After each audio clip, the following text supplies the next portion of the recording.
तो यहाँ तक तो हम लोगों ने स्टडी कर चुके हुए हैं कि किस तरीके से बहुत ही शानदार सा यहाँ पे एक हमारा ऑर्डर ब्लॉक था जो पहले बेरिश ऑर्डर ब्लॉक था। और जब प्राइस उसको बहुत ही एग्रेसिव तरीके से पेनिट्रेट करके दूसरे साइड जाता है तो वो ब्रेक हो जाता है, फिर जब प्राइस वहां पे लौट कर आता है तो ये हमारा बुलिश ऑर्डर ब्लॉक की तरह काम किया था और यहाँ पे प्राइस अच्छे से सस्टेन किया था। और ये जो हाई आप देख रहे हो ये हमारा एक ऑर्डर ब्लॉक का हिस्सा था। यहाँ पे आप देखोगे तो दो दो पॉइंट्स हमारे पास है इस पर्टिकुलर जगह पे देखने के लिए। जैसे कि हमारा एक ये जगह हो रहा था जहां से प्राइस अभी रिटर्न होकर आया था, इस वाले हिस्से में अगर हम बात करते हैं तो इसको जरा प्लॉट कर देते हैं सो दैट आप बेटर पिक्चर यहाँ पे समझ पाएंगे। ये जो पॉइंट होता है यहाँ से जो लास्ट कैंडल होता है ना ऑर्डर ब्लॉक जो हम लोग निकालते हैं, क्या होता है कि ट्रेंड चेंज जब भी होता है, ट्रेंड के चेंज होने से पहले जो कलर चेंज का कैंडल होता है, जैसे ये रेड कैंडल हुआ इसके पहले क्या हुआ, ग्रीन यहाँ पे कैंडल था। इसका हाई और लो अज्यूम करते हुए हम क्या करेंगे, बहुत सिंपल है चीजों को याद रखना। और एक बॉक्स बनाएंगे, इसे कहते हैं हम लोग क्या, बियरिश ऑर्डर ब्लॉक। क्यों कहते हैं, क्योंकि यहाँ से प्राइस जाने के बाद नीचे की तरफ आ गया। बहुत सिंपल लैंग्वेज में बात यहाँ रखना है। तो this is called the bearish order block. और ये ऑर्डर ब्लॉक जो हमारा बना है इससे प्राइस क्या हुआ, नीचे की तरफ टूट कर आया है। तो दोबारा बार जब प्राइस यहाँ जाएगा ना तो हम लोग ऐसा एक्सपेक्ट करते हैं कि प्राइस फिर से दोबारा क्या होगा, यहाँ पे टूटेगा, या फिर एटलीस्ट एक बार में तो इसको क्रॉस करके ये नहीं जाना चाहिए। ऐसा हम लोग ऐसा सोचते हैं कि ऐसा होता है।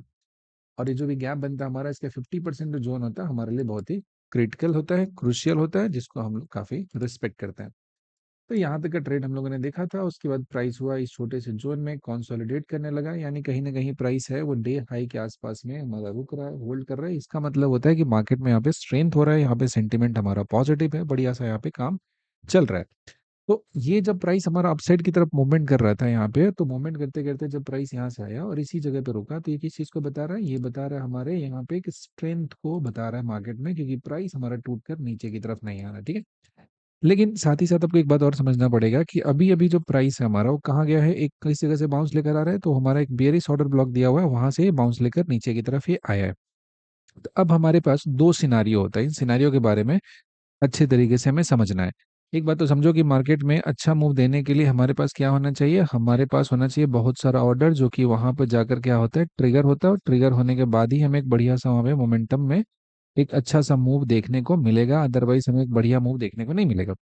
और इसके लिए बहुत ज्यादा ऑर्डर ट्रिगर होने के लिए बहुत ही सिंपल सा लॉजिक आपको बताता हूँ। मार्केट किसी भी जगह पे जाकर थोड़ा टाइम बिताना चाहिए। यहाँ पे जैसे इस जगह पे क्या हो रहा है, टाइम बिताया जा रहा है, टाइम टाइम यहाँ पे दे रहा है। तो अब क्या होता है कि प्राइस इसको जब तोड़ के निकालेगा ऊपर की तरफ, तब हमें एक बढ़िया सा मूव मिलेगा। इसमें हमें क्या चाहिए, कंफर्मेशन चाहिए। क्या कंफर्मेशन चाहिए, कि ये जो मेरा अभी एक बेरिश ऑर्डर ब्लॉक था उससे प्राइस क्या हुआ है, टकरा कर नीचे की तरफ लौटा है। तो ऊपर जाने के लिए दो कंडीशन है, या तो इसके ऊपर जाके जो सेल ऑर्डर है उसको पूरा कर ले अच्छे तरीके से, ये वाला जो हिस्सा है इसमें सेल ऑर्डर है उसको पूरा का पूरा एब्जॉर्व कर ले, और सेल ऑर्डर एब्जॉर्व होने के बाद नीचे स्लिप करेगा तो ये करेंगे, या फिर इसको ऊपर जाने के बाद फिर से यहाँ पे आ जाए और इस जगह से ये जो हमारा बना हुआ ऑर्डर ब्लॉक है जो बेरिश है वो बुलिश में पहले कन्वर्ट हो जाए। तो उस केस में हमारा जो ये बेयरिश ऑर्डर ब्लॉक था जहां से प्राइस टकरा कर नीचे आने वाला था, वो क्या हो गया, जब इसको तोड़ देगा मार्केट तो ये हो जाएगा हमारा एक ब्रेकर ब्लॉक हो जाएगा। और जैसे ब्रेकर ब्लॉक होगा तो ये बुलिश ऑर्डर ब्लॉक में कन्वर्ट हो जाएगा। अब चलते हैं, हम लोग का जो स्टडी है, आज का टॉपिक है वो इस दिन का प्राइस एक्शन है, इसका प्राइस बिहेवियर है, इस दिन का जो ट्रेडिंग लॉजिक है, इसे हमें समझना है। ठीक है। चलिए, तो शुरू करते हैं। यहाँ पे बातें क्या है। सबसे पहले क्या होता है कि मार्केट यहाँ पे जब क्लोज होता है इस पर्टिकुलर जगह से और ओपनिंग यहाँ पे होता है, तो इसे आप देखोगे जरा परसेंटेज में तो कितना परसेंट दिखेगा आपको, यहाँ पे इंट्राडे में आप देखोगे इस जगह पे आ रहा है लगभग लगभग 122 पॉइंट के आसपास में, यहाँ पे एक आपका पॉइंट है, गैप है। तो इसका मतलब होता है कि प्रीवियस डे जिन लोगों ने इस पर्टिकुलर जगह पे हाई के पास पोजीशन को कैरी किया है, इनके पोजीशन में अच्छा प्रॉफिट आ रहा हो। ऊपर से वीकेंड का है, ये फ्राइडे को हुआ था और ये कब खुल रहा है, मंडे को हो रहा है। तो जिनका प्रॉफिट चल रहा है वो थोड़ा बहुत अपना प्रॉफिट बुक करेंगे ना, लाइफ एंजॉय करना है तो प्रॉफिट बुक करना जरूरी होता है। सिर्फ और सिर्फ पेपर प्रॉफिट देखने से काम नहीं चलता है, हमें क्या करना है, रियल प्रॉफिट भी बुक करना है, उस पर भी हमें काम करना है, तब जाके अपना मामला सही होता है, अदरवाइज वहां पे दिक्कत हो जाएगा। तो इस स्पेसिफिक जगह पे आप देखोगे तो उन लोग प्रॉफिट बुक किया।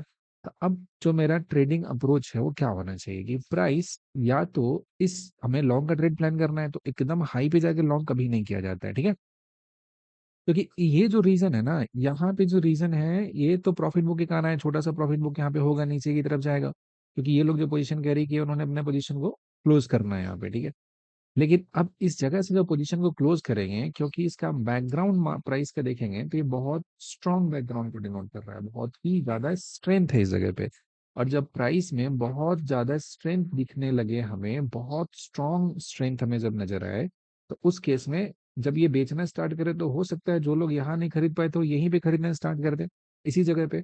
लेकिन इतना गैप छोड़ के बहुत ज्यादा चेज करा नहीं जाता है मार्केट में। एज ए ट्रेडर आपका एक अनस्पोकन रूल होना चाहिए, उसको बहुत ज्यादा दौड़ के हमें पकड़ना नहीं है। हमें क्या करना है, हमें बहुत साइलेंट तरीके से काम करना है। हमें एक आराम से उस जगह का तलाश करना है जहां से एक डिसेंट तरीके के मूव में जो हमारा रिस्क फैक्टर हो वो हमारा मिनिमाइज हो जाए।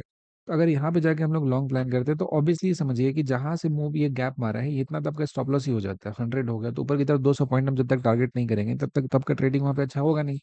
तो इस वजह से क्या करना है, हमें यहाँ पे लॉन्ग नहीं प्लान करना है। तो लॉन्ग के लिए क्या होता है कि ये जो हमारा दिया है 50% का, यहाँ पे आप देखोगे जब तक इसको आके लिक्विडिटी यहाँ से ग्रैब नहीं करता है, यहाँ से ऑर्डर कोई नहीं पंच करता है, तब तक आपको कुछ नहीं मिलेगा। और ये इस छोटी सी बात को अगर आप ध्यान से देखोगे ना, तो आपको यहाँ पे बहुत ज्यादा पैसा बचाएगा यहाँ पे मार्केट। जैसे अब इस दिन मार्केट खुला यहाँ पे, यहाँ से आया नीचे जगह पर रुक गया, इसका हाई देखोगे तो 25,144 है, और लो देखोगे तो कितना 85 है। 50 पॉइंट से भी कम का रेंज यहाँ पे क्रिएट होता है, और इस रेंज में प्राइस पूरे दिन रह जाता है। आप सोचिए जरा, इस प्राइस को देखकर, इस प्राइस बिहेवियर को देखकर अगर कोई ट्रेड प्लान करता है, उस पर्टिकुलर सिचुएशन में उस आदमी का वहां पे लॉस होना तय है। लेकिन आपका जो लॉस है वो बच सकता है जब इस छोटी सी बात को ध्यान में रखेंगे कि आखिर में बाइंग जोन कहाँ पे है। इंस्टीट्यूशनल बाइंग जोन वो लोग कैसे करेंगे, किस पर्टिकुलर जगह पे करेंगे, वो लॉन्ग करेंगे या शॉर्ट करेंगे। तो वो हमेशा एक जोन पे काम करते हैं, रैंडम नहीं होता है कि कहीं भी गए और स्वाइप किए वहां पे उनका ट्रेड है एग्जीक्यूट हुआ, ऐसा नहीं होता है। Always wait for a perfect zone, जहां पे एंट्री करने से उनका जो रिस्क रिवॉर्ड होता है वो एक सही तरीके का वहां पे जनरेट हो जाता है। कोई रैंडम से रिस्क रिवॉर्ड पे वो ट्रेड नहीं करते हैं। ठीक है, बात क्लियर है।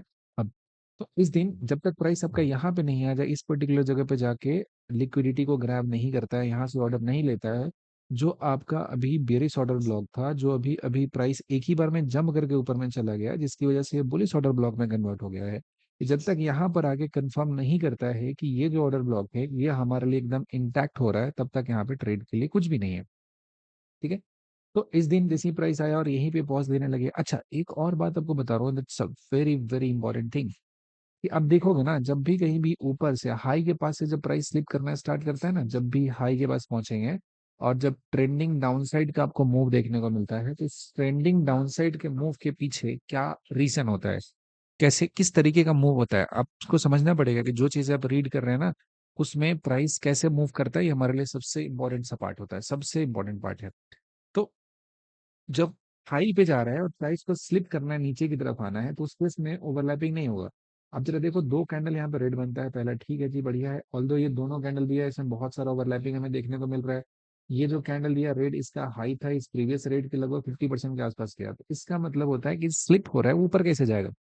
ऊपर जाने वाला होता है वो स्लिप होकर नीचे आता है तो ऊपर जाता है, लेकिन नीचे आने वाला स्लिप बहुत ज्यादा ऊपर की तरफ नहीं बाउंस करता, और स्टार्टिंग में ही ऐसा होने लगे, इसका मतलब कि डाउन साइड में ले जाने के लिए उतना कन्विक्शन नहीं है यहाँ पे। तो ये बात तीसरे कैंडल में आपको यहाँ पे बता दे रहा है, तो इसके बाद भी अगर ट्रेड करेंगे तो आपका क्या होगा, यहाँ पे नुकसान होगा। उसके बाद फोर्थ फिफ्थ, ये सारे कैंडल्स कैसे हो रहे हैं, they are very much overlapping in nature. अब क्योंकि ये बहुत ज्यादा ओवरलैपिंग नेचर का यहाँ पे कैंडल का फॉर्मेशन हो रहा है, इस स्पेसिफिक जगह पे जब कैंडल का फॉर्मेशन हो रहा है जो कि बहुत बहुत ज्यादा ओवरलैपिंग हो रहा है, इस सिचुएशन में अगर आप देखोगे तो यहाँ पे ट्रेड लेने का कोई मतलब ही नहीं होता है, क्योंकि ऑलरेडी बहुत हाई पे तो लॉन्ग प्लान नहीं करोगे।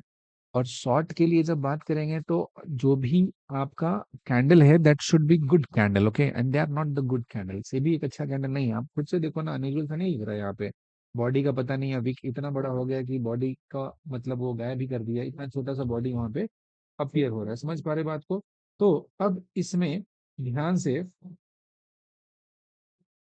समझेंगे अच्छे तरीके से, अगर आप देखेंगे तो आपको बात समझ में आएगा कि यहाँ पे कोई ट्रेड नहीं था और पूरे दिन कोई ट्रेड नहीं है। ठीक है। अब इसको समझने के लिए एक और छोटा सा बात आपको बता रहा है, कैसे इस ऐसे सिचुएशन में अपने आप को बचाते हैं। ये जो कैंडल हुआ ना, पहला जो हाई बनाया, ठीक है, मॉर्निंग का, मॉर्निंग से जहां प्राइस बेंड किया है, जिस जगह से गया है, उसका आप लो मार्क करिए। ठीक है। इसके बीच का गैप देखो कितना हो रहा है, कितने पॉइंट का हो रहा है, लगभग लगभग 60-70 पॉइंट का गैप हो रहा है। ठीक है। Small gap breakout, big gap, ध्यान से समझो, इस छोटी सी बात को समझोगे आप बहुत पैसे बना सकते हो। I don't know how much you are going to keep this things in your mind. एकदम मार्केट का रॉ एक्सपीरियंस है ये, ठीक है, कुछ भी प्राइस का इधर उधर की कहानी नहीं है। बस तीन बातें हैं यहाँ पे याद रखना है, कि दो ही बातें एक्चुअली। तो यहाँ पे क्या होता है कि स्मॉल रेंज की अगर हम बात करते हैं, स्मॉल रेंज अगर मेरा बनता है, तो स्मॉल रेंज का ब्रेकआउट जो होता है ना, इसका सक्सेस रेट अच्छा होता है। इस केस में गुड सक्सेस रेट होता है इसका, गुड सक्सेस रेट होता है, ठीक है। अब इस जगह पे बात कर लेंगे तो एक ऐसा हमारा सक्सेस रेट यहाँ पे अच्छा होता है, जब आपका जो फर्स्ट जो मॉर्निंग का रेंज बनता है वो छोटा हो। लेकिन इसी में जब रेंज कैसा हो जाए, यहाँ पे जब बात करेंगे बिग रेंज अगर मेरा क्रिएट होता है यहाँ पे, ठीक है, यहाँ पे बिग रेंज क्रिएट होता है, तो इसका ब्रेकआउट जो होता है ना, इसका ब्रेकआउट होता है, इसका मतलब success rate is not good. अगर इसमें आप बेट करते हैं तो इसका सक्सेस रेट जो होता है इज नॉट गुड। अब इसका सक्सेस रेट अच्छा नहीं है, तो इस केस में आप इसको प्ले करेंगे तो overall over the period of time आप देखेंगे तो आपका जो भी बेनिफिट हो रहा है वहां पे क्या हो जाएगा, वो आपका डाउन होगा वहां पे। लेकिन अगर किसी बिग रेंज है, इसी में बिग रेंज की अगर हम बात करते हैं, और इसका हम बात कर रहे हो कैसा, इसका बात कर रहे हो फेक ब्रेकआउट बात करते हैं, इसका इसका फेक ब्रेकआउट की बात करते हैं। या फिर यहाँ पे हम बात कर लेते हैं, दरअसल में जो लोग ट्रेड करते हैं उसके ऑपोजिट ट्रेड कीजिए आप, ठीक है, बहुत छोटी सी बात है। फेलियोर सेटअप इसको बोला जाता है, कि मतलब बाकी लोग क्या देखेंगे, जहाँ पे ब्रेकआउट हो रहा है ना वहां पे ट्रेड करने का, आपको वहां पे उल्टा सोचना है। जैसे अब ब्रेकआउट हुआ तो कॉल बाई करना, पुट बाई करो। जो नीचे की तरफ जा रहा है तो आपका जो नॉर्मली क्या हो रहा है, पुट बाई हो रहा है, तो आप उसमें कॉल बाई कर दो। तो ऐसा नहीं, उसे रिस्क रिवार्ड रखना है, स्टॉप लॉस लगा के आपके डायरेक्शन नहीं चले तो बाहर हो जाना है, बट आपका जो सक्सेस रेट है ना, इसमें आपका गुड सक्सेस रेट होता है दरअसल में, यहाँ पे गुड सक्सेस रेट होता है। आप इसको आजमा कर देखना, your success rate will be much better. यहाँ पे इस वाले केस में हम देखोगे तो सक्सेस रेट आपका क्या होगा, बहुत बहुत अच्छा होगा। तो ध्यान से इस बात को आपको समझना है, इस चीज पे काम करना है। तो बहुत छोटी छोटी बातें हैं, और इस दिन में पूरा का पूरा कहीं भी कोई बढ़िया सा ट्रेड नहीं दिखा था, और रीजन वही था कि हमारा जो ऑर्डर ब्लॉक है वो सही तरीके से सेटिस्फाई अभी नहीं हो पाया है, प्राइस आके यहाँ पे ऑर्डर को ट्रिगर नहीं किया है। तो उम्मीद करते हैं यहाँ तक का लॉजिक आपको अच्छे से समझ में आ गया होगा।